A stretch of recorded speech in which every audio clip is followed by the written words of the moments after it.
Paul Graham from Optimal Body Personal Training. Today I'm going to answer the question, are artificial sweeteners safe to consume? Years ago when I first started personal training, I highly recommended that people avoid artificial sweeteners.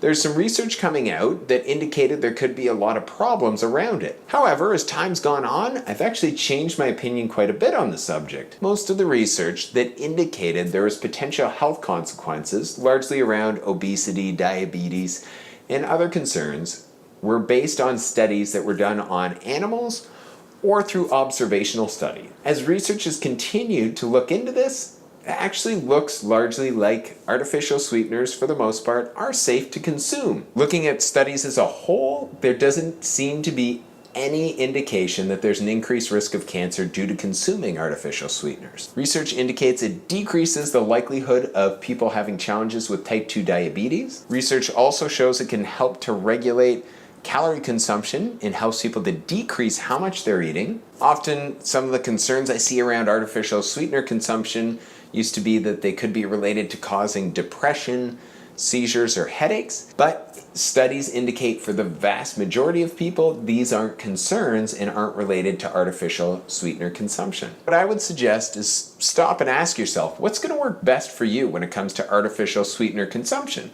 If it actually helps you to decrease how much body fat you're carrying so you have less visceral fat, you're probably going to see positive things from integrating in artificial sweeteners. However, if you're finding consuming them isn't helping you to control calories and you're trying to lose weight, then it might not be the best strategy for you.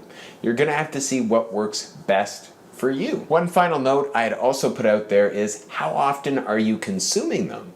If it's something you're using once or twice a week or every few weeks, I really wouldn't be too concerned.